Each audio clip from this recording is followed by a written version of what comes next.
Alhamdulillahirabbil alamin al-malikil haqqil mubin asyhadu an la ilaha illallah wa anna Muhammadan abduhu wa rasuluh.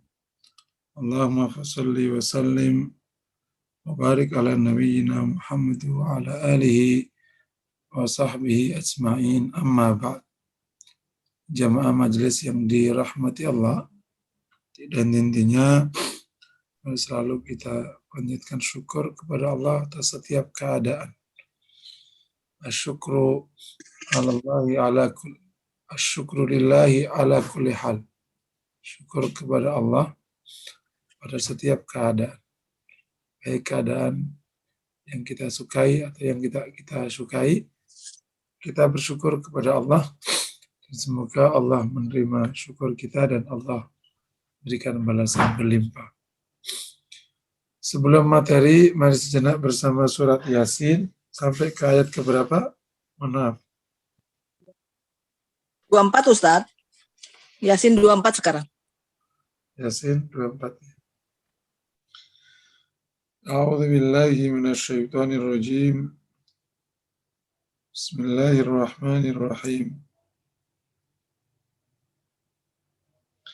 Inni idzal lafi dhalalim mubin. Ya, itu yang 24 ya.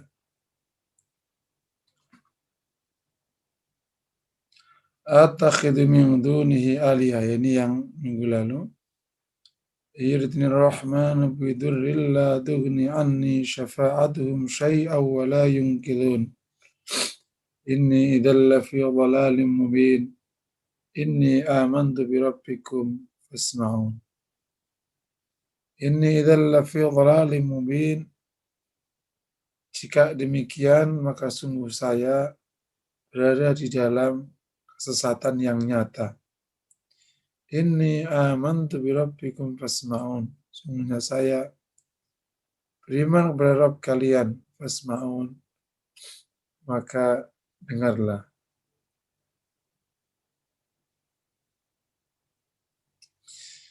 Inni dzalla fi dhalalim mubin. Imam Tabari mengatakan inni idzan, yakni in fa'altu dzalika la fi dhalalim mubin, ay khusranun dhahir. Yakni jika saya mengerjakan hal itu, maka saya berada pada kesesatan yang nyata, yakni maknanya pada kerugian yang tampak. Coba sekalian dirahmati Allah, kalau ayat 23 itu kan berbunyi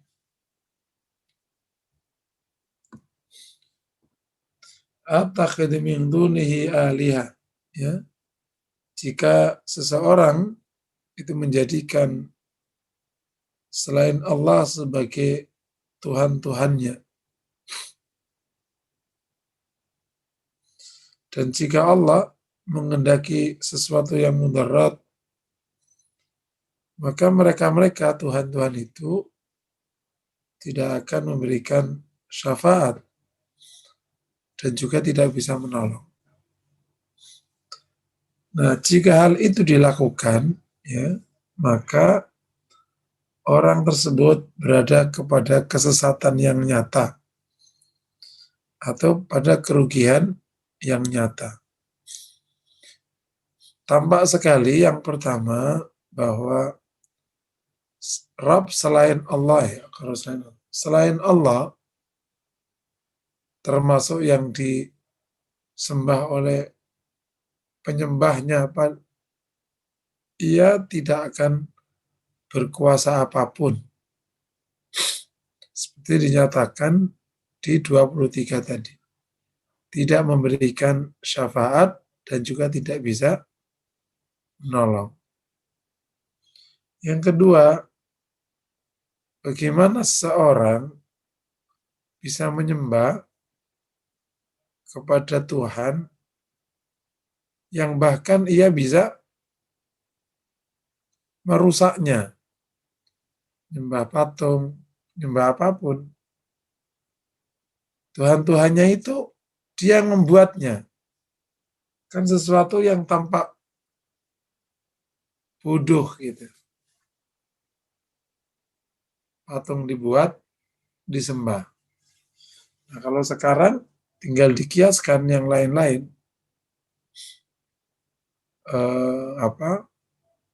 sesembahan yang lain-lain, sapi dan lain sebagainya yang masih menyembah. Jadi sesuatu di konteks ini yang menjadi sangat bodoh dan tampak sesatnya. Yang ketiga, seseorang yang akhirnya tidak bisa menemukan Rob yang benar, yang berhak disembah, yang menguasai segala hal sepanjang hidupnya, itu adalah satu pilihan hidup yang sangat sesat. Bagaimana orang yang diciptakan oleh Rabb yang Maha Kuasa, kemudian Tuhannya menempatkannya di sebuah tempat yang namanya dunia untuk mengambil jalan hidup. Kemudian dia tidak bisa menemukannya, nggak bisa taat padanya, nggak bisa beriman padanya. Ini sesuatu yang sangat sesat.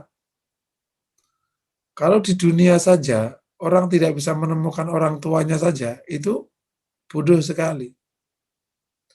Orang tidak bisa menemukan pasangan, itu juga bodoh sekali. Dianggap saja lebih turun lagi. Orang nggak bisa menemukan harta untuk hidup, itu aja dianggap bodoh. Orang tidak menemukan karir dalam hidup, dianggap bodoh. Ini orang tidak bisa menemukan Tuhannya sepanjang hidupnya. Namanya lafi dhalalim mubin. Nah, gitu. Jadi ketika penjelasan dapat semakin menjelaskan bagaimana orang yang menyembah selain Allah, percaya kepada selain Allah, itu memang sesat yang nyata.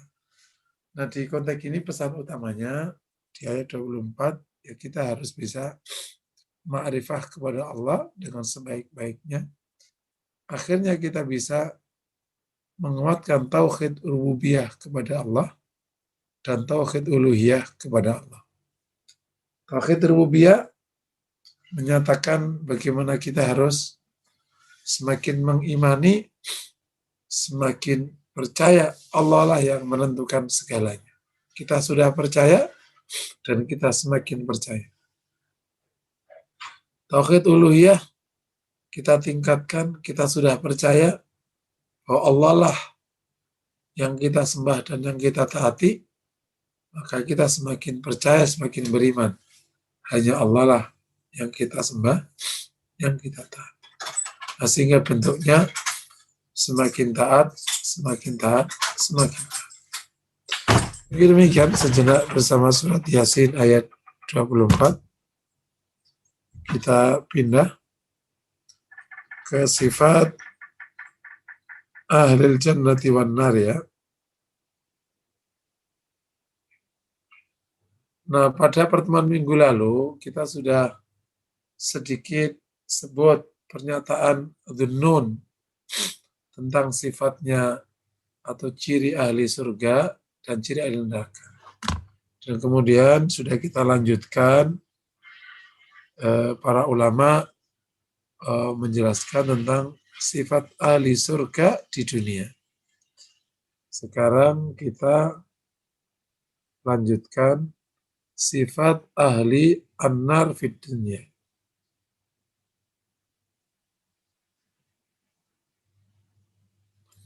Nah, di Quran maupun Sunnah sudah banyak sekali penjelasan sifat-sifat ahli nari di dunia. Yang tentu harapannya kita jauhi agar kita selamat dari neraka. Sifat ini tentu bukan perbuatannya ya, makanya ada perbuatan yang menyebabkan ke neraka, itu mah insya Allah maklum. Tapi ada sifat-sifat ahli nar, kayak sifat Kalau kita lihat ada sifat orang mukmin, sifat orang kafir, sifat orang munafik, gitu-gitu. Secara umumnya ada sifat ahli nari di neraka, di dunia. Ini kalau kita teliti ada beberapa. Bisa dikategorikan secara global ya, menjadi 5 kategori sifat. Dan semoga kita semua selamat. Karena kajian surga neraka, kemudian sifat ahli surga, dan sifat ahli neraka ini, ya kalau sifat ahli surga yang sudah kita sebutkan, harapannya kita punya sifat-sifat itu, kayak amanah dan lain sebagainya. Nah kalau sifat ahli nar, kita harus menghindari sekuat-kuatnya agar kita tidak masuk ke neraka. Makanya ada doa kan, wa qina adzabannar. Ya Allah, jagalah kami dari api neraka.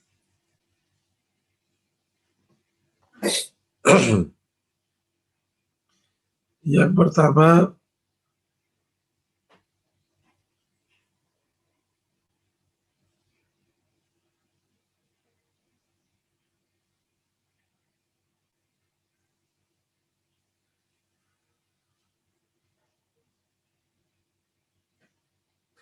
ini yang disebut orang lemah, tapi sebutannya ya. Apa ini orang lemah di sini? Ini sebutan aja. Yani orang yang lemah cita-citanya untuk meraih akhirat. Jadi cita-citanya meraih akhirat itu lemah. Bahkan bisa tidak punya cita-cita. Itu disebut dengan orang lemah. Yani al-dhaif, yani alladzi dha'ufa hammuhu alal akhirah. Orang yang lemah cita-citanya untuk mendapatkan akhirat. Maka orang seperti ini kerjaannya di dunia adalah perutnya dan kemaluannya. Yani muasin perutnya urusan makan, muasin kemaluannya urusan syahwat. Dia ikut-ikut aja orang-orang, ngalir saja pada kehidupan yang bisa jadi tidak benar. Ini sifat pertama atau kategori pertama orang yang punya sifat ahli nar. Disinggung oleh Allah, bal tuhibbunal ajilah wa tadharunal akhirah. Tapi kalian ini memang demen banget sama dunia dan meninggalkan akhirat. Ini emang sifat ini kalau ada, emang itu kayak jalan tol aja itu ke neraka. Lo kok bisa? Lah kalau orang nggak punya hasrat yang kuat ke akhirat, otomatis hasratnya yang kuat ke dunia. Kalau orang hasratnya yang kuat di dunia, hasrat ke akhiratnya lemah, maka berbuat baik ya sangat terbatas. Isinya ya perut, foya-foya, seneng-seneng, naudzubillah. Sehingga akhirnya nggak peduli halal dan haram, nggak peduli kewajiban, yang penting seneng-seneng aja. Bukan berarti orang mukmin nggak boleh seneng. Tapi orang mukmin ketika dia menjalani hidup, emang hamnya, cita-citanya itu akhirat. Makanya kalau dia seneng, itu harus pada koridor akhirat. Tidak melanggar.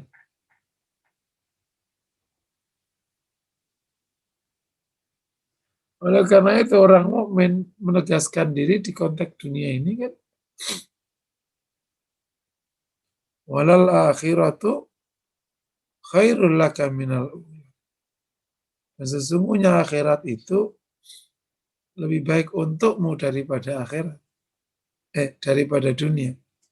Jadi sesungguhnya akhirat itu lebih baik untukmu daripada dunia.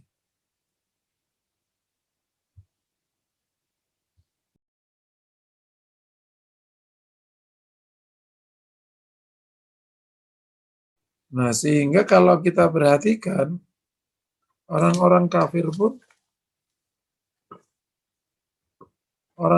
kan memang salah satu sifatnya begini ini. Ya'kulun wa yatamatta'un walladzina kafaru yatamatta'una wa ya'kulun kama ta'kul an'am wan naru mathwal lahum. Dan orang-orang kafir itu foya-foya, makan-makan kayak binatang ternak makan. Nah, itu yang kemarin saya pernah singgung tentang ada 2 nafas ya, ada 3 kategori nafas ya. Yang pertama namanya nafas atau nafas jiwa malakiyah. Nafas malakiyah. Yang kedua nafas syaitaniyah. Yang ketiga nafas bahaimiyah. Nafas malakiyah itu jiwa yang bersifat malaikat. Maknanya apa? Maunya yang baik saja. Yang buruk gak mau. Kalau nafas syaitaniyah itu jiwa maunya itu merusak. Yang maksiat-maksiat, yang jahat-jahat, yang buruk-buruk. Yang baik ogah, yang benar nggak mau. Naudzubillah. Yang ketiga nafas bahaimiyah. Itu jiwa yang maunya foya-foya. Nuruti syahwat. Kayak binatang aja. Binatang kan kerjanya cuma 3. Makan, minum, syahwat, lari dan pergi. Ya kalau mengancam, terancam ya pergi, lari. Itulah namanya otak reptil kan ya. 3 aja kan, makan, minum, syahwat, sama menyerang dan lari. Kalau dia perlu, ya menyerang. Kalau dia terancam, ya lari. Dah. Itu namanya bahaimiyah. Nah, orang yang punya nafs bahaimiyah ini kategori pertama di sifat ahli nar.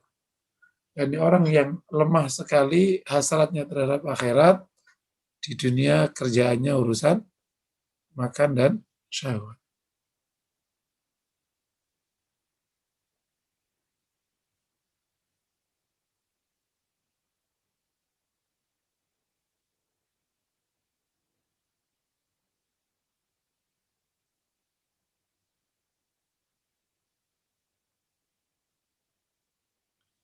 Yang kedua sifatnya pengkhianat. Yakni orang yang suka berkhianat orang dan setiap ada kesempatan dia berusaha mengkhianati orang-orang. Nah, termasuk dalam hal ini ya khianat kepada Allah Subhanahu wa taala dan Rasul-Nya. Gitu. Allah tidak bisa dikhianati. Yakni apa maksudnya? Kan kalau yang pernah ingat kajian cabang iman ya, yang ke 32 ya kalau nggak salah. Ada namanya amanah yang sudah kita sebut juga minggu lalu. Sifat orang mukmin dan menjadi ahli nar itu amanah. Salah satu bentuk amanah yang namanya amanatu Allahi alal ibad. Amanah Allah kepada hambanya. Yakni amanatul Islam. Amanah Islam. Yani dia menjaga sekali amanah Islam, dijaga, dirawat. Yakni dikerjakan, berusaha terus menyempurnakan agamanya, menyempurnakan kebajikannya. Nah, beda dengan orang munafik. Dia emang berusaha mengkhianati ini. Kalau dia bisa kesempatan, ya khianat aja. Nah, mereka kan ahlun nar. Demikianlah emang ahlun nar. Dia punya sifat khianat. Termasuk khianat kepada Allah SWT. Yakni tidak menunaikan kewajibannya. Padahal dia sudah bersaksi, asyhadu an la ilaha illallah wa asyhadu anna Muhammadar. Sudah maknanya dia berkomitmen untuk menjalankan perintah Allah dan perintah, tapi dikhianat. Termasuk khianat kepada sesama manusia.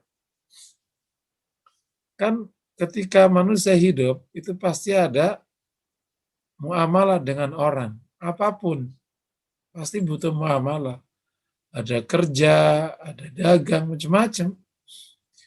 Kan ada namanya sumber penghasilan atau maisha.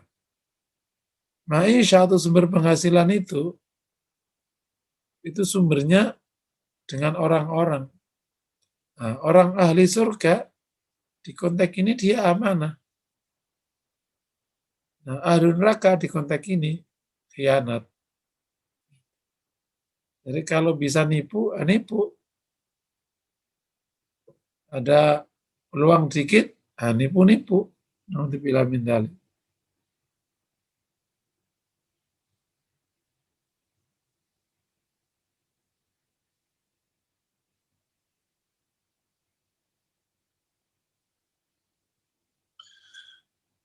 Yang keempat,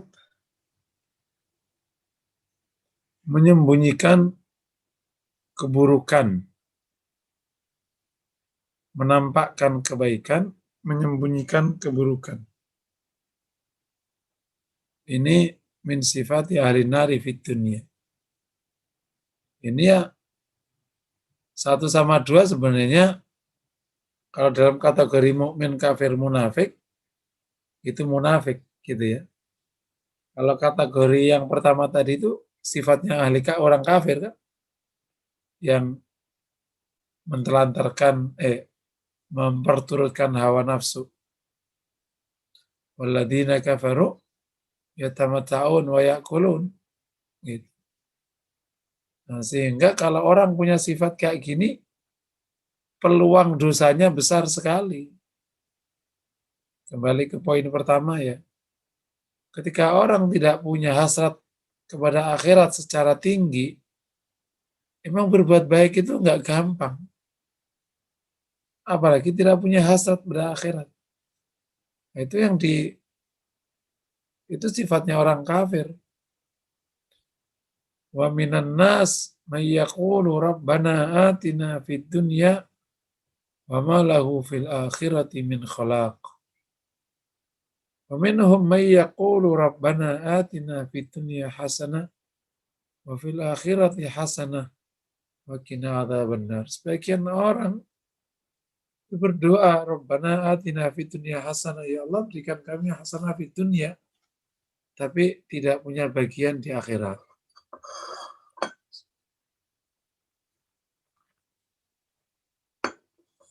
Tapi sebagian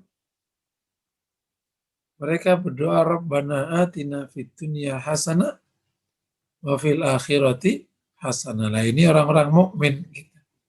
Kalau yang pertama tadi orang kafir. Nah, kalau ada orang mukmin kok punya sifat kayak gini, ini khawatir nanti orang mukminnya ini lewat neraka dulu kalau kayak gini. Kan karena ada orang mukmin yang nggak bisa langsung ke surga, mampir neraka. Kan neraka itu dihuni oleh 3 kelompok kan. Pertama orang kafir, kedua orang munafik, yang ketiga orang mukmin ahlu maksiyah. Gitu. Meskipun orang mukmin ahlu maksiyah ini nanti akan dibawa ke surga. Nah, kalau ada orang mukmin punya sifatnya orang kafir dan punya sifatnya orang munafik, ya khawatir dia masuk kategori mukmin ahlul ma'asi, mukmin ahli maksiat, sehingga ke neraka dulu. Naudzubillah. Karena sifat ahli nerakanya ini ternyata ada di dia. Naudzubillah. Gitu ya.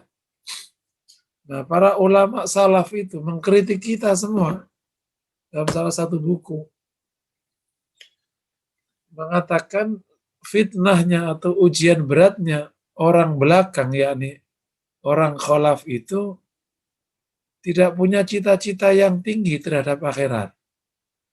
Gitu. Cita-citanya itu berhenti di dunia. Yakni big dream-nya itu dunia. Bukan big dream-nya akhirat. Ngomong akhirat itu nggak laku. Gitu. Ngomong akhirat itu udah kayak dianggap terbelakang. Gitu. Padahal sebenarnya yang terbelakang itu yang ngomong dunia. Kayak gini aja nih. Orang merantau di Jakarta. Ngomongin Jakarta mulu. Lah, lo udah di Jakarta, yang penting tuh gimana nanti kalau lo pulang kampung, lo bisa ngebahagiain anak-anak dan istrimu. Nah, kan gitu. Itu yang paling yang harus diutamakan. Kalau ada orang merantau tapi fokusnya pada kehidupannya di sini, itu namanya nggak tahu diri. Bang, main yuk. Nah sudah tanggal 25, lo bakal ngirim sama istri lo. Kalah biarin aja, ntar dia juga bisa makan diri. Lah kasihan lah. Nah, orang kayak gini kan namanya nggak tahu diri. Sama orang dikirim oleh Allah di sini, kan mestinya fokus ngumpulin bekal untuk nanti pulang kampung. Malah foya-foya di mari. Ya itu namanya nggak tahu diri. Oke ya, semoga Allah berikan kita cita-cita yang tinggi terhadap akhirat.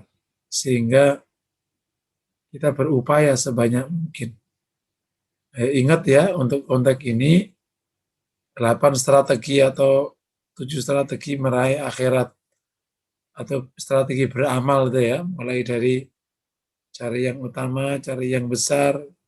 Makanya Bapak Ibu, saya ajak Ibu Bapak semua untuk bisa berkontribusi di amal dakwah, apapun bentuknya. Gitu. Ini minimal ajak teman saudaranya untuk gabung di Majelis Formula Hati ini. Nanti kita terus bisa gabung di amal-amal. Ya, sekedar alhamdulillah kan di jaringan Formula Hati ini udah ada lembaga bahasa Arab, udah ada namanya Wisma Prestasi yang ngelola mahasiswa, ada beberapa pondok pesantren. Nah, ini di jaringan Formula Hati. Saya menyebutnya sebagai Formula Hati Network, jaringan Formula Hati karena saya melibatkan pihak-pihak berbeda untuk mendirikan itu. Kenapa nggak pakai nama Formula Hati? Ya, karena kita ingin menghormati dan menghargai teman-teman kita di luar sana, agar dia merasa berkontribusi dan namanya dipakai. Itu cara saya biasanya kalau untuk bikin lembaga-lembaga itu, mereka-mereka yang kolaborasi ini memiliki perasaan dengan lembaga ini secara baik, sehingga nama pun tidak dikooptasi menjadi Formula Hati. Karena mereka tahu kalau Formula Hati itu identik. Nah, sehingga ya sudah pakai nama-nama yang mereka merasa ini nama dia, kadang menggunakan nama orang tuanya, kadang menggunakan nama apa gitu. Sehingga nah ini juga bagian dari amal-amal dakwah yang nanti kita bisa berkolaborasi.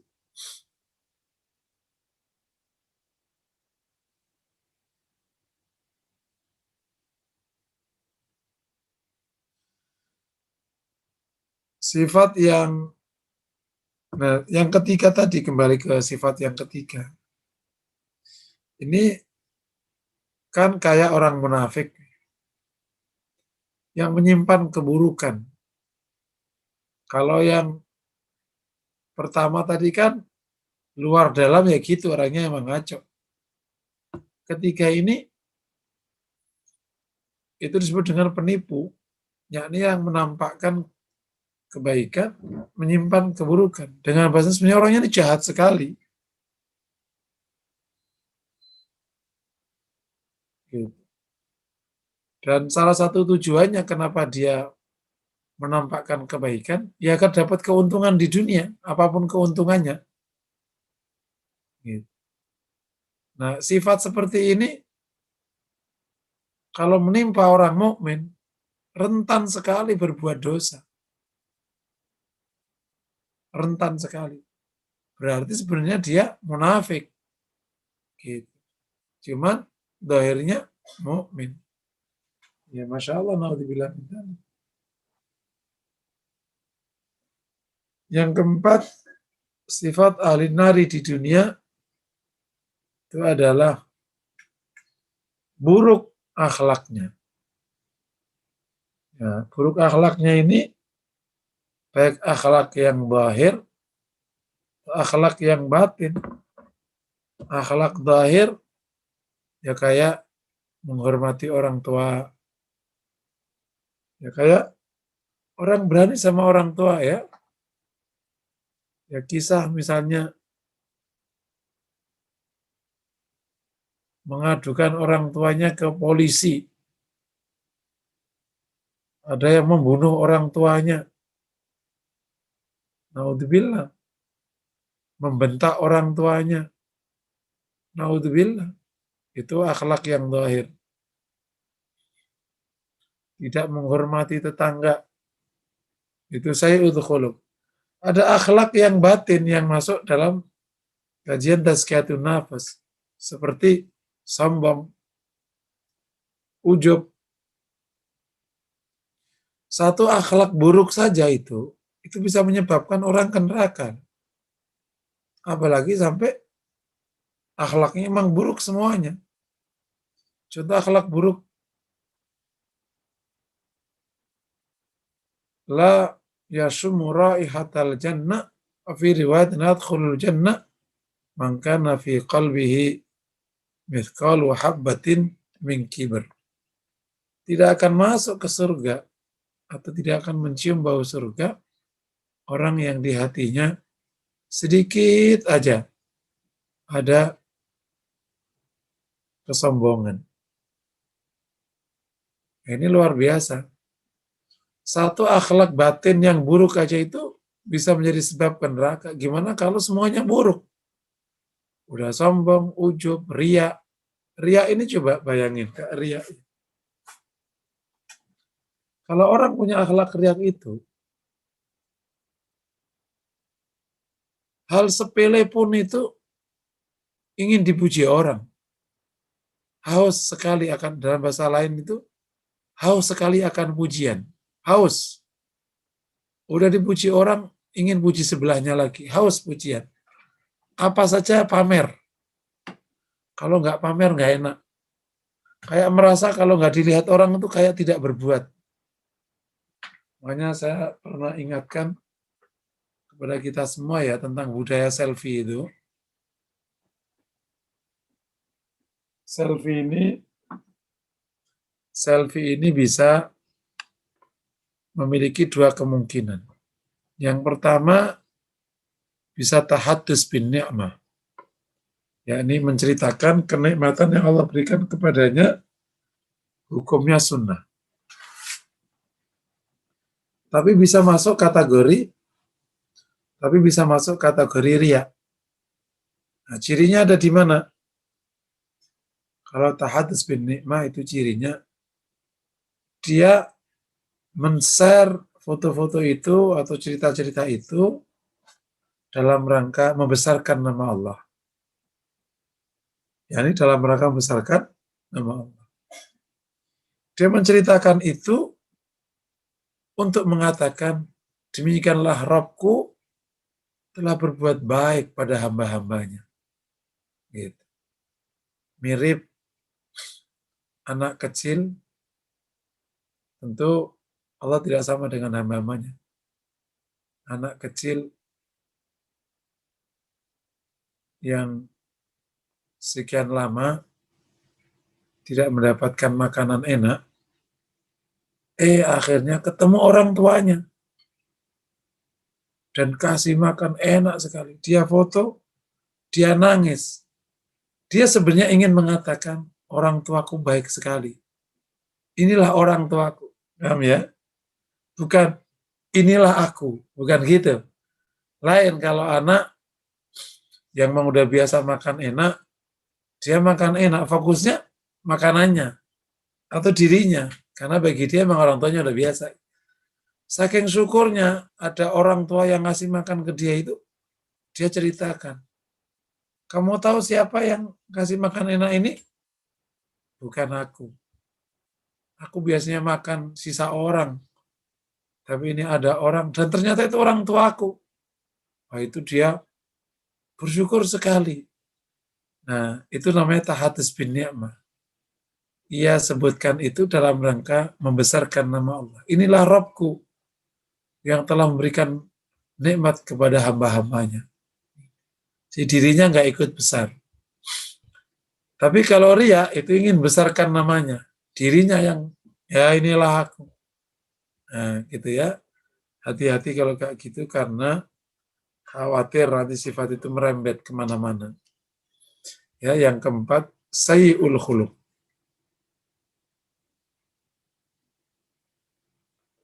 Buruk perangai ya. Kalau orang mukmin itu kan baik perangainya. Jujur, santun, menghormati orang. Tentu ada tegas, tulus gitu.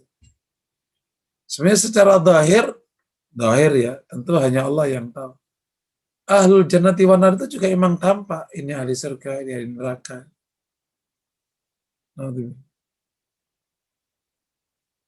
Yang kelima, membohong dan pelit. Bohong dan pelit itu termasuk sifat yang tampak dari ahlun nari fid dunia. Ya, kalau bohong itu nginduk ke sifatnya orang munafik, pelit induk ke sifatnya orang munafik dan orang kafir. Orang itu kalau punya hasrat dunia tinggi, otomatis pelit. Yang aneh, kalau kita merujuk ke kategori mukmin, kafir, munafik, ada orang mukmin terpapar sifatnya orang kafir dan munafik. Dia suka bohong, dia pelit. Dan kebalik, ada orang kafir, ada orang munafik, malah orangnya dermawan lah. Jadi ini aneh ini. Ya meskipun dermawannya mereka itu ya bisa jadi hanya kamuflase ya, karena tidak mengenal ketulusan. Tapi yang jadi masalah, kenapa ada orang mukmin kepapar sifatnya orang munafik dan orang kafir, suka bohong dan pelitnya naudzubillah. Nah, sehingga yang kayak gini emang bisa memudahkan dia masuk kategori mukmin asi atau muslim asi, muslim yang ahlu maksiat sehingga tempatnya kelak di neraka. Naudzubillah. Jadi secara umum 5 sifat ini itu sebenarnya adalah penjelasan dengan global sifat orang munafik dan sifat orang kafir. Nah, yang bisa jadi sifat ini menimpa ke orang mukmin. Nah, karena ahlun nar itu ada orang muslimnya tapi yang asi. Nah, kalau ahli neraka, ahli jannah kan 2 kategorinya. Mukmin muti', yang kedua adalah mukmin yang sudah diampuni, yang sudah maksiat tapi sudah selesai dari azab nerakanya. Kan orang ahli surga itu 2 kan. yakni orang mukmin yang taat, yang ketaatannya lebih banyak daripada kemaksiatannya. Yang kedua, orang muslim yang ahlul maksiyah yang sudah selesai azabnya dari neraka. Nah ini, sedangkan kalau neraka isinya 3 kategori. Orang kafir, orang munafik, dan orang muslim yang ahlu maksiyah.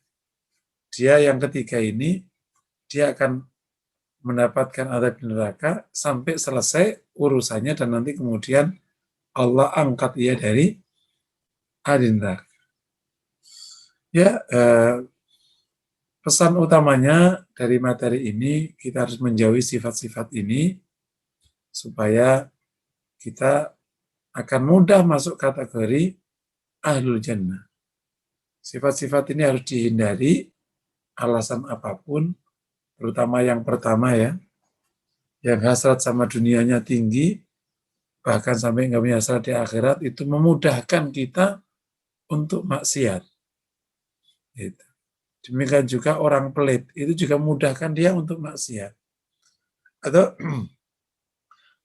menyedihkan dia untuk taat. Orang pelit itu akan susah berbuat baik, karena banyak sekali perbuatan baik yang pakai harta. Hampir separuh cabang iman itu, perbuatan baiknya pakai harta. Orang pelit kan kehilangan separuh cabang iman, kalau pelit. Ya. Nah, yang aneh orang pelit itu bisa jadi ketimpa penyakit lain, yakni pelit untuk kebaikan, boros untuk keburukan. Kalau untuk boros keburukan itu boros. Gitu. Memilih makanannya basi daripada dikasihkan ke orang. Gitu. Memilih makanannya kebuang daripada dikasihkan ke orang. Naudzubillah, ini kebalik-balik. Padahal kan kalau sama-sama basi, kan enak dikasihkan ke orang. Dapat pahala. Atau ya jangan beli banyak-banyak. Gitu. Sehingga akhirnya nggak masuk. Kalau pelit, jawab pelit aja, tapi jangan sampai tabdir sama israf. Gitu. Terkadang udah pelit, tabdir sama israf lagi. Udah ketumpuk-tumpuk kebaikan. Dan biasanya kalau udah pelit, kok pelitnya itu terus menerus meningkat, jadinya syuh. Syuh itu rakus. Rakus itu ingin harta orang. Sehingga akhirnya halal haram nggak peduli. Kalau pelit itu tidak ingin membagi hartanya, kalau syuh itu ingin harta orang. Kalau perusak dunia ini dimiliki sama dia. Gitu. Dia kepuasannya itu numpuk harta. Gitu. Orang korupsi itu sebenarnya apa sih?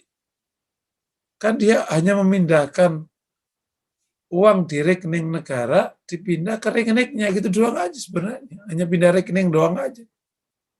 Dimakan? Enggak, kan udah kaya. Tapi karena syuh, karena rakus, perbuatan yang melanggar hukum dikerjakan. Makanya hati-hati dengan bakhil, karena bisa meningkat ke syuh. Dua-duanya la'udzubillah. Makanya ada doa kan, Allahumma inni a'udzubika minal hammi wal hazan, wa a'udzubika minal ajzi wal kasal, wa a'udzubika minal jubni wal bukhal, wa a'udzubika min ghalabati taini wa qahrir rijal. Ya Allah, saya berlindung kepadamu dari gundah gulana dan sedih. Saya berlindung kepadamu dari lemah dan pelit. Itu bika minal jubni wal bukhal. Minal ajzi wal kasal. Dari lemah dan malas. Terus saya berlindung kepadamu dari takut dan pelit. Dan saya berlindung kepadamu dari hutang yang menumpuk dan laki-laki yang menindas. Ini mukmin itu ya tidak begitu. Jamaah dirahmati Allah, ini kira-kira sifat ahli nar, semoga menginspirasi kita semua bisa menjauhi semua dan semoga kita min ahlil jannah dan selamat dari neraka. Amin ya rabbal alamin. Demikian materi, jika ada pertanyaan persilakan. Assalamualaikum warahmatullahi wabarakatuh. Waalaikumsalam warahmatullahi wabarakatuh. Terima kasih Ustadz atas paparannya kali ini, dan ini saya akan bacakan pertanyaan-pertanyaan yang ada di chat. Dari Ibu Rahmah. Assalamualaikum, apakah tidak memberi uang kepada orang lain termasuk pelit? Karena orang itu hampir setiap bulan pinjam, Ustaz. Oke. Jadi ini bab memberi pinjaman ke orang lain atau memberi, ini pada dasarnya hukumnya itu sunnah ya. Sunnah. Tetapi tindakan baik ini bisa dihentikan jika ketemu orang, atau tindakan baik ini bisa dihentikan jika berdampak kepada keburukan. Contoh, orang yang malas kerjanya ngutang. Nah, karena diutangin terus menyebabkan orang ini malas, maka hutang bisa dihentikan. Tetapi apakah kemudian dibiarkan dia nggak makan? Enggak, ditolong dengan cara lain. Misalnya, Mbak, jangan ngutang terus. Kalau gini mah Mbak, gimana sampai kapan? Mau nggak kamu kerja di rumahku, nanti aku gaji. Aku nggak bisa, ya udah aku ajari ya. Dikasih, jadi istilahnya dicari solusinya yang baik. Atau gini aja deh, jangan utangnya dipakai makan, gini aja deh.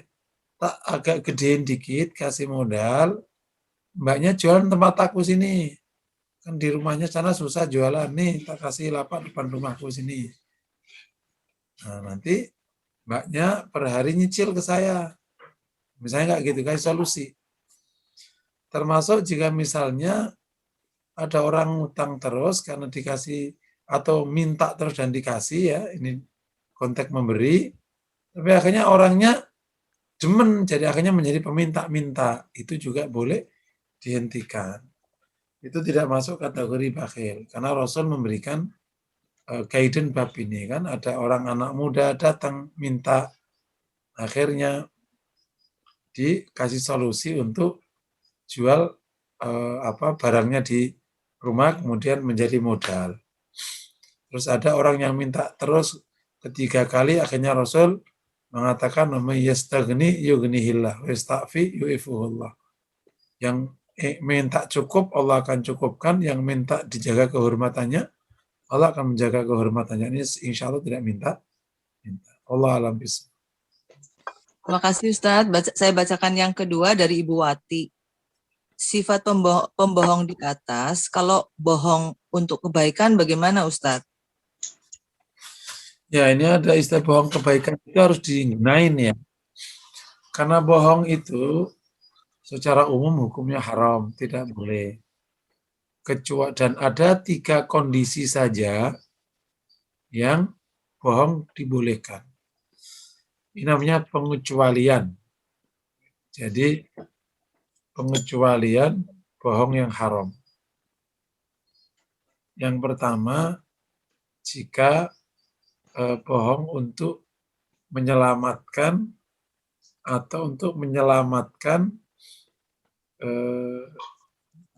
nyawa seseorang. Contohnya ada orang mau dibunuh, dia ngumpet di rumah kita. Nah, itu kita boleh bohong. Kenapa? Karena mudarat nyawa lebih besar dan lebih utama untuk dijaga.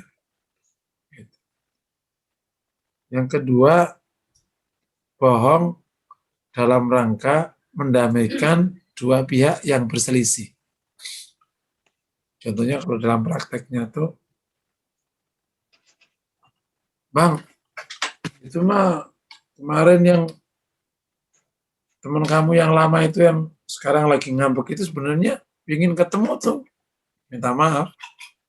Bener nih? Iya.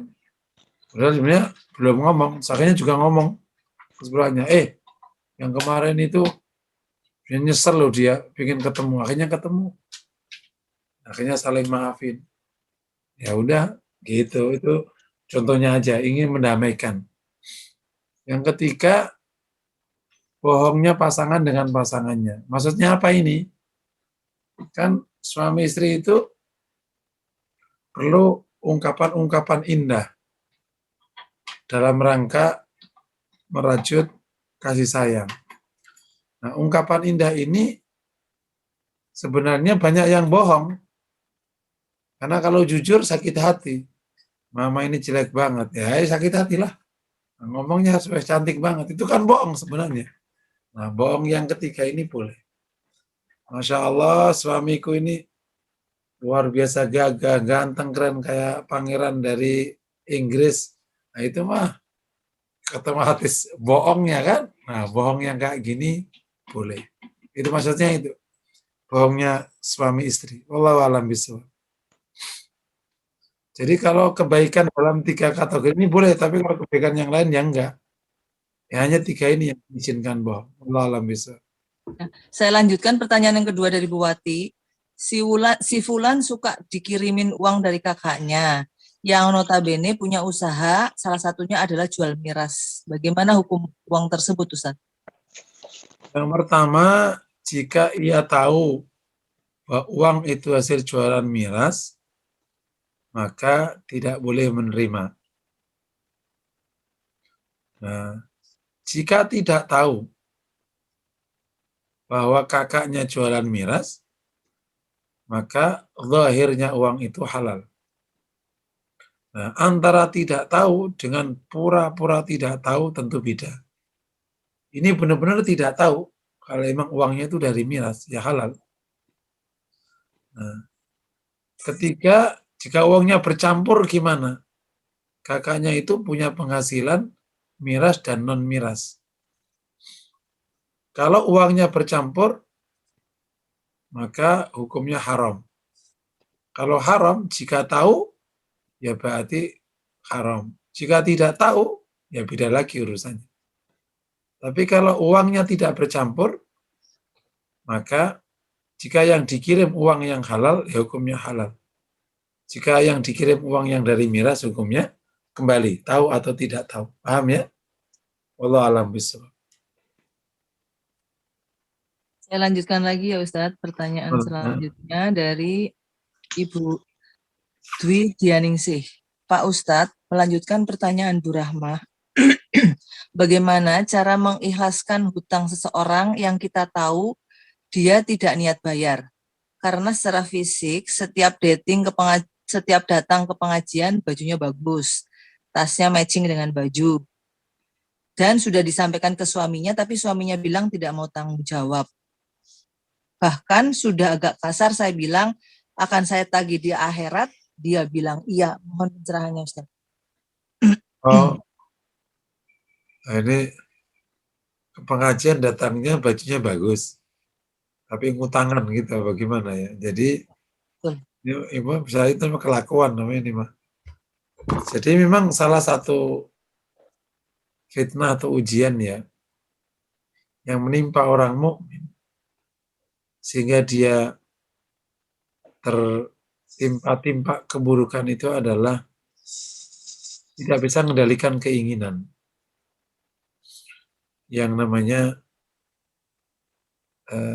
hifdzun nafas itu. Apa namanya? Taftim nafas ya, bisa menyapih keinginan. Karena keinginan ini atau syahwat itu sumber keburukan. Baik keburukan yang bersifat etika atau keburukan yang bersifat hukum. Nah, kalau keburukan bersifat etika, ya akan merusak hubungan dengan sesama. Tadi kan, keinginan pakai baju bagus, tapi nggak punya duit, hanya ngutang mulu. Nah, bisa jadi akhirnya berdampak ke urusan hukum. Akhirnya nggak bayar. Kalau nggak bayar, ya akhirnya jadi perkara. Bisa ke pidana, bisa ke perdata dulu. Perdata ini ya bisa pidana. Apalagi di akhirat gitu. Jadi oleh karena itu, ini pesan saya, sama sekali dirahmati Allah, ayo sama-sama kita kelola keinginan. Emang kalau emang nggak punya, ya nggak punya aja kan nggak apa-apa. Gitu. Kalau punya, ya kita syukuri dan tetap sederhana. Ini memang kaitannya dengan gaya hidup. Nah, jika ada kejadian, masuk ke pertanyaan, jika ada kejadian orang utang mulu padahal bagus-bagus, dan ketika ditagih itu nggak bayar, suaminya dikasih tahu juga nggak tanggung jawab, coba dicek apakah memang baju bagus itu karena dia punya uang atau karena hasil ngutang juga, gitu. Karena standar dalam Islam itu, jika dia tidak punya, maka yang punya hutang, yakni piutang, wajib nunggu. Gitu. Nah, bisa jadi dia pakai baju bagus itu bukan karena nggak punya, itu juga hasil utang. Jadi ibu adalah salah satu orang yang dihutangi, dari sederet orang yang dihutangi, yang hasil hutangnya dipakai beli baju bagus itu. Sehingga memang faktanya dia nggak punya sebenarnya. Ini kesalahannya udah dua, udah nggak punya, boros lagi kan gitu. Tapi secara fakta hukum dia nggak punya emang. Misalnya kayak gitu. Yang kedua, jika memang tadi sebenarnya kalau dia tidak seboros itu, dia bisa bayar. Nah, mungkin ibu bisa bantu dia untuk bisa menjualkan barang-barangnya. Dan nanti bisa pakai bayar utang. Ya, menjualkan tasnya, menjualkan sepatunya. Bu, daripada ibu nggak bayar utang, mendingan ini aja ya, dibayar pakai sepatu, dibayar pakai tas, misalnya kayak gitu. Kayak dulu ya pastinya, atau gimana. Untuk uang ya harus bayar uang ya, karena takutnya riba. Jadi harus pas, nanti ibu aja jual sepatunya, aku bantu jual sepatunya nih. Nah, jika poin pertama memang, poin ya pertama nyata-nyata tidak mampu, ya gitu. Yang kedua, ternyata ada masalah di proses hidupnya dibantu. Tapi yang ketiga, jika nyata-nyata dia memang menolak membayar, padahal dia juga bisa jual barangnya, apalagi dia punya, maka bagi yang punya utang bisa memaksa untuk minta bayar. Dasarnya matlul ghani dzulmun. Tidak membayarnya orang yang sudah punya itu zalim. Jadi dia bisa dipaksa untuk diminta uangnya. Atau bagi orang yang punya piutang, ya udah akhirnya mengikhlaskan dalam rangka menghindari perselisihan misalnya. Boleh, boleh aja. Baik, baik. Jadi diikhlaskan saja, akhirnya menjadi sodako seorang yang piutang kepada yang hutang. Tapi juga boleh saja dia nagih di akhirat, boleh juga. Gitu. Jadi ketika orang sudah punya dan nyata-nyata punya ya, bukan tampak punya, nyata-nyata punya, dia bisa dipaksa. Kalau nggak memaksa, ya udah diikhlaskan. Kalau nggak mau, ya udah berarti dipakai di akhirat. Boleh, boleh aja. Itu hak dia. Nah, ini ada beberapa poin yang bisa diambil biar sikapnya. Allah alam bisa.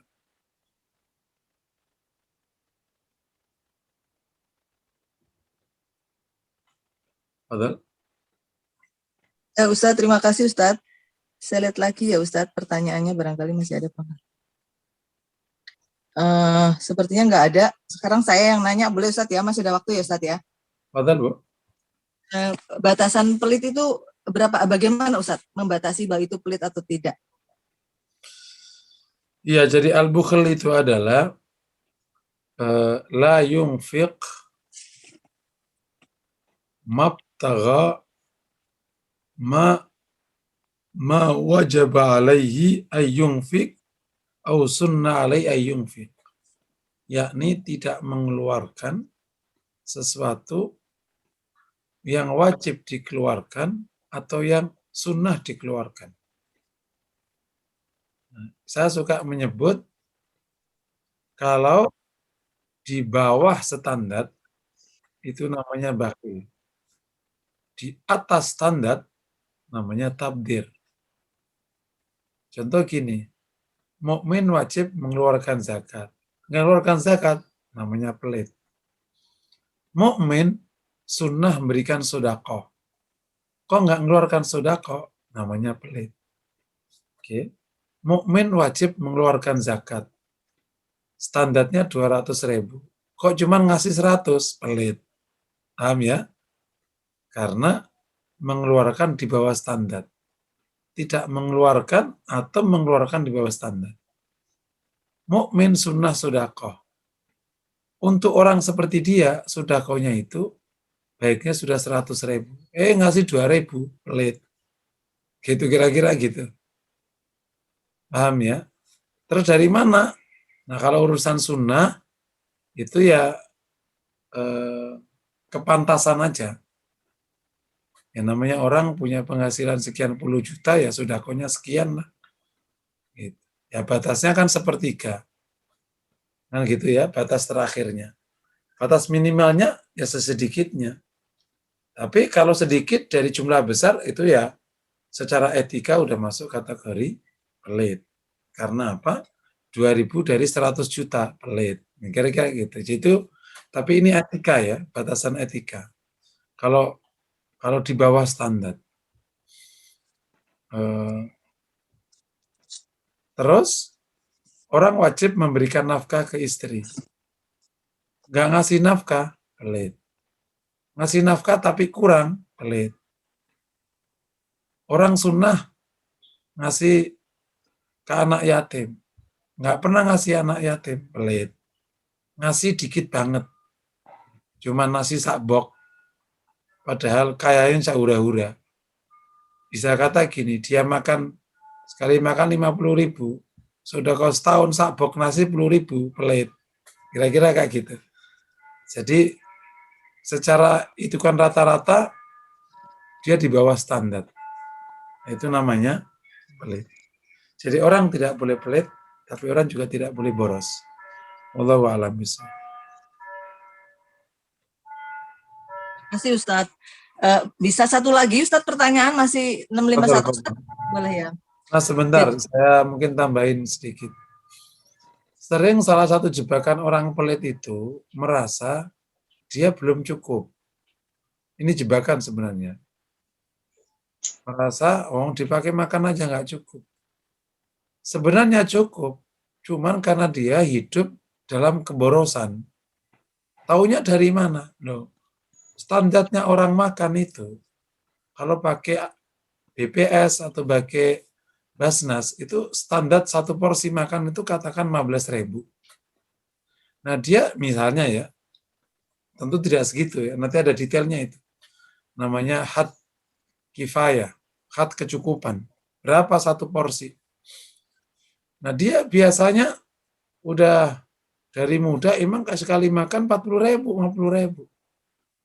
Sehingga penghasilan yang sekian ini emang dipakai makan dan dipakai ini, kredit rumah macam-macam, udah habis. Nambah penghasilan, dia beli lagi mobil baru.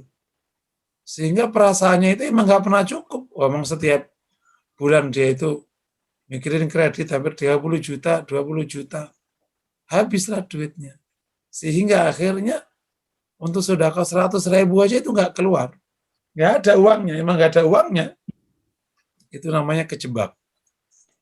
Itu namanya kejebak pelit. Akhirnya menjadi pelit. Jadi dirinya tabdir sehingga pelit ke urusan lain. Bisa jadi orang kayak gitu. Tabdir untuk dirinya, pelit untuk urusan kebaikan. Ada orang dua-duanya pelit. Pelit untuk dirinya, pelit untuk kebaikan. Maunya ditumpuk. Ada dua-duanya. Tabdir untuk dirinya, tabdir untuk orang lain. Tapi kebaikan pelit. Nah itu juga bisa. Hati-hati yang kayak gini. Dan sampai kita merasa nggak pernah punya, padahal sebenarnya punya. Oleh karena itu tipnya, ini supaya terhindar, kalau ternyata emang nggak bisa sedekah dari sisi harta, sedekah dari bagian dari kebutuhan hari-hari. Istilahnya kalau makan, ya udah dikasih ada deh. Satu jumput dikasihkan ke orang lain. Nah, waktu masak ngambil sak jumput. Karena sisanya nggak pernah nyisa. Nggak pernah nyisa itu duit. Ya, akhirnya sebenarnya pelit.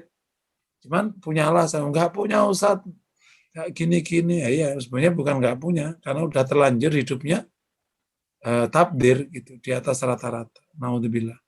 Padahal ada pertanyaan? Ya, Ustadz, masih bisa ya Ustadz ya? Ini Padahal, sekarang 54 Ustadz, bisa Ustadz? padahal Bu. Ya, satu pertanyaan lagi Ustadz, tentang ria Ustadz ya. Selama ini kita kan harus ikhlas kalau melakukan amal soleh ya Ustadz ya. Terus kita tidak merasa berdosa kalau tidak ikhlas. Katakanlah cuma sampai di ujung bahwa Pak amalan kita tidak diterima Allah. Padahal di situ kan ada ria ya sebetulnya ya. Kalau misalkan diteruskan kan mungkin ria gitu ya. Padahal ria itu berdosa ya. Jadi sebetulnya orang tidak ikhlas itu berdosa ya Ustadz ya. Betul, iya, betul. Betul Bu. Orang nggak ikhlas itu dosa. Jadi bahaya loh. Bahayanya itu dua. Pertama tidak diterima amalnya. Kedua dosanya. Gitu. Makanya harus dijaga betul tuh hati. Insya Allah. Yang sering saya katakan, kalau urusan kayak gini kita teruskan, kalau bukan karena pertolongan Allah, nggak ada satupun kita ini selamat sebenarnya. Saking ininya ya. Saking beratnya untuk diterima amalnya oleh Allah dan dapat ridhonya oleh Allah. Ya udah usaha aja sampai nanti Allah berikan karunia-Nya kepada kita semua. Insya Allah. Baik Ustadz, sepertinya masih ada satu lagi, boleh Ustadz di chat Ustadz? Bu, Bu. Boleh ya. Ustadz, mohon penjelasan contoh poin 3 tadi, menyembunyikan keburukan. Maksudnya apa menyembunyikan keburukan itu Ustadz? Jadi sebenarnya dia itu jahat. Jahat misalnya ya emang, mohon maaf ya, misalnya suka nyuri, suka nipu, terus ya suka apa namanya, usil sama orang, ninggalin sholat, terus maksiat gitu. Tapi sebenarnya orangnya itu buruk gitu. Cuman tampil kayak orang bener gitu. Itu namanya menyembunyikan keburukan. Tampil kayak orang bener gitu. Itu kan sifatnya orang munafik sebenarnya. Seperti orang munafik zaman Rasulullah. Kan jahatnya tak terkira, mau membunuh Rasulullah, menghinakan Rasul, tapi di depan Rasul kayak orang bener gitu. Kayak gitu, itu namanya menyembunyikan keburukan. Kalau orang kafir kan enggak, orang kafir itu kan ya emang gue gini ya gini aja gitu. Dua-duanya buruk kan. Wah alamis. Padahal Ya, saya lihat lagi sekali lagi di chat ya Ustadz ya. Nah, sepertinya tidak ada Ustadz. Barangkali kurang 3 menit kita tutup saja Ustadz. bukan ada closing statement Bu, sebentar. Apa? Jadi jamaah yang dirahmati Allah, ini 4 pertemuan masalah surga neraka ini tentu bukan sekedar pengetahuan ya, tapi ada apa namanya, pesan utama itu satu, agar iman kita kepada ghaib termasuk di dalamnya surga neraka itu menguat. Percaya memang ada surga neraka, surga untuk orang baik, neraka untuk orang buruk, orang mukmin, neraka untuk orang kafir dan orang munafik. Yang kedua, agar kita punya hasrat yang tinggi terhadap akhirat. Ingin betul masuk surga dan ingin betul selamat dari neraka. Gitu. Udah diajarkan surga neraka, tapi hasratnya rendah, nggak pingin-pingin. Nah ini gagal misi namanya. Kita ingin betul, benar-benar orang tuhibbunal akhirah. Gitu. Kita semua itu mencintai akhirat. Jangan dibalik. Bal tuhibbunal ajilah wadadul akhirah, sebagaimana isyarat Al-Quran ya. Kalian mencintai dunia dan meninggalkan akhirat. Ini harus dihindari.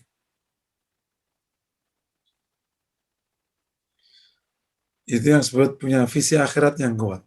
Yang ketiga, nah karena punya hasrat yang kuat pada akhirat, kita akhirnya mencoba untuk menepati sifat-sifat ahlil jannah. Dan benar menjauhi sifat ahlin nar. Gitu. Sehingga hari-hari kita ini yang diisi adalah hari-hari kebaikan.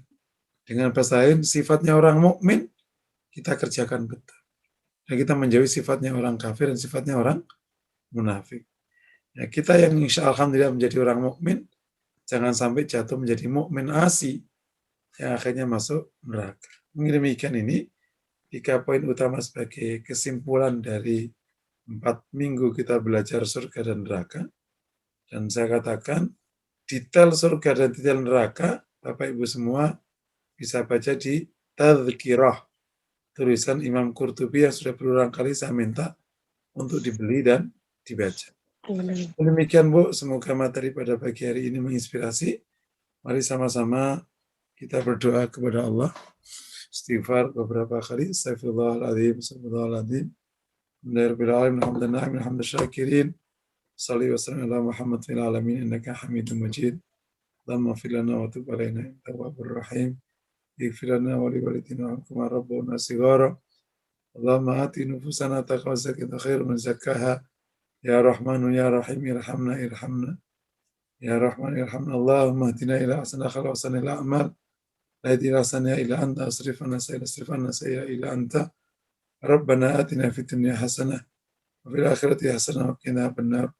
Wassallallahu wassalamu ala Muhammad wa ala alihi wa sahbihi wasallam. Walhamdulillahi rabbil alamin. Assalamualaikum warahmatullahi wabarakatuh.